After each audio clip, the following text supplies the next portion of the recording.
Je suis ravie de vous retrouver sur le plateau télé des journées francophones de la radiologie 2017. Professeur Marie-Pierre Revel, bonjour. Bonjour.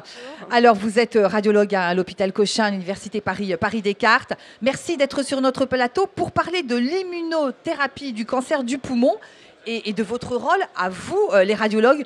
En préambule, professeur, on peut peut-être rappeler ce qu'est l'immunothérapie. Oui, tout à fait. Alors, l'immunothérapie est un traitement qui a d'abord été utilisé dans les mélanomes de stade avancé avec des métastases. Et on a observé des réponses qui étaient très intéressantes. Et donc ensuite, ce traitement a été proposé dans d'autres cancers, et notamment dans les cancers du poumon, les cancers du poumon de stade avancé. Parce qu'un cancer du poumon de stade localisé, il est confié au chirurgien, il est opéré. Mais quand le patient est métastatique, on utilise une chimiothérapie ou, dans certains cas, en deuxième ligne, c'est-à-dire après l'échec d'une chimiothérapie, et maintenant, dans certains cas, d'emblée, cette immunothérapie. Alors, qu'est-ce que c'est que l'immunothérapie ? En fait, les cellules tumorales normalement devraient être éliminées par notre système immunitaire parce qu'elles sont différentes des cellules normales. Et de la même façon que notre système immunitaire est capable de se débarrasser d'infections, il se débarrasse de cellules tumorales qu'on peut produire.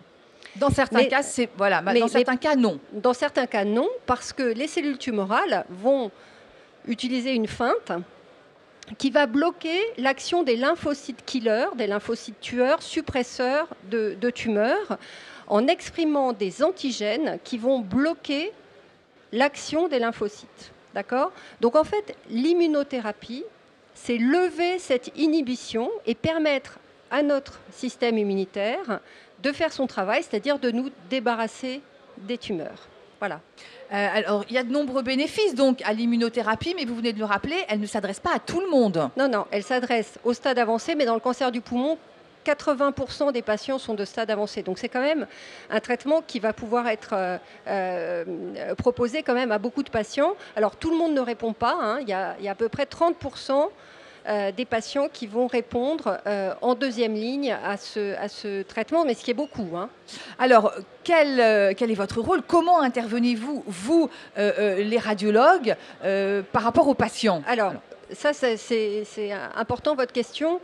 Il faut souligner que le rôle du radiologue dans l'évaluation de la réponse tumorale, il est essentiel.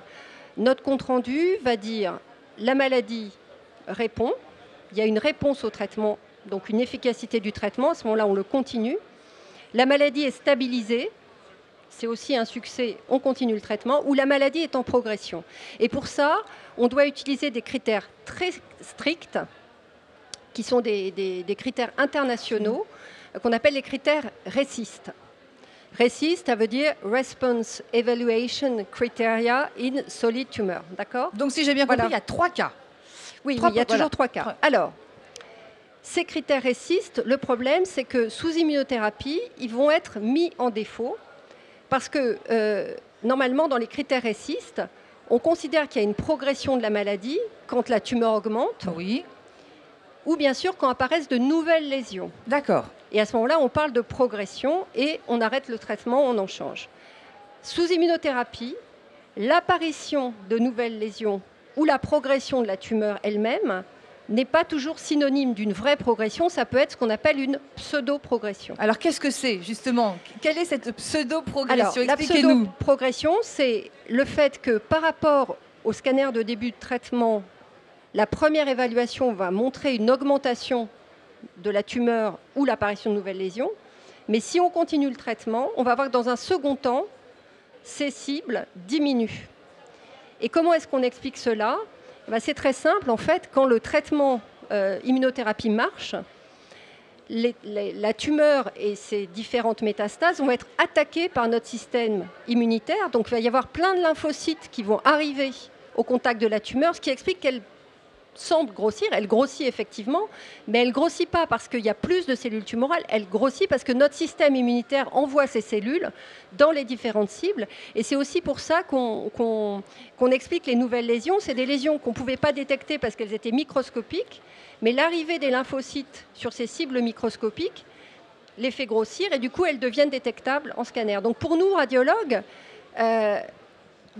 Les critères RECIST ne marchent plus, d'où l'utilisation de critères RECIST pour immunothérapie RECIST, qui ont été publiés très récemment en mars 2017. Et en clair, c'est dire qu'on ne doit pas affirmer une progression sur un premier contrôle, hein, on doit confirmer la progression 4 à 8 semaines après par une nouvelle évaluation, ce qui peut être compliqué parce que malheureusement, les pseudo-progressions, ce n'est pas la majorité. La plupart des cas de progression, c'est des vraies progressions. Et nous, on doit essayer de faire le tri entre les deux. Et alors, le patient dans tout ça?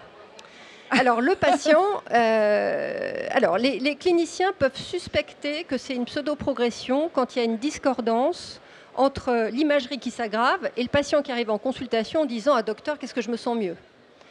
Cette discordance fait suspecter que c'est une pseudo-progression. Et donc, à ce moment-là, on propose au patient écoutez, c'est peut-être pas une vraie progression, on va continuer le traitement, on va vous réévaluer dans 4 à 8 semaines. Ça, c'est des cas qui sont pas trop compliqués. C'est beaucoup plus compliqué quand à la fois le patient va moins bien cliniquement et va moins bien en imagerie. Ça peut être encore une pseudo-progression. Mais alors, dans ces cas-là, au niveau du traitement, qu'est-ce qui se passe? Et la surveillance pour vous? Alors, ça, c'est la décision de l'oncologue. Hein. Nous, notre rôle, c'est de dire attention, on ne peut pas affirmer une progression sur une première évaluation à cause de ce phénomène qui existe dans 5 à 10% des cas à peu près. Et donc, c'est la décision de l'oncologue. Si le patient va très bien cliniquement, ce n'est pas un problème de se donner un peu plus de temps. Si c'est également aggravé cliniquement, c'est un peu plus compliqué. Et là, c'est important pour nous d'être conscients de ça et de développer une recherche en ce moment très importante pour essayer d'aller plus loin sur l'imagerie, c'est-à-dire pas simplement une analyse de taille, de densité, etc., mais faire ce qu'on appelle de la radiomique, c'est-à-dire d'essayer de prédire sur les caractéristiques fines en imagerie d'une tumeur, de reconnaître des critères qui vont dire que le patient va avoir un bénéfice du traitement, voir une réponse complète. Et c'est vrai qu'avec l'immunothérapie, on peut observer des rémissions complètes prolongées, y compris sur des stades métastatiques, ce qu'on ne voyait pas avec la chimiothérapie conventionnelle. Et puis, il y a aussi des patients qu'au contraire, le traitement va aggraver. Donc, on en est un peu au début de tout ça. Et voilà, il faut vraiment qu'on mette tous nos efforts pour... mais en tout cas, il faut retenir de l'immunothérapie que c'est vraiment un progrès très important en oncologie en ce moment. Écoutez, merci beaucoup, professeur, de nous avoir éclairé sur le sujet. Merci d'être venu sur notre plateau. Merci beaucoup. Je vous en prie.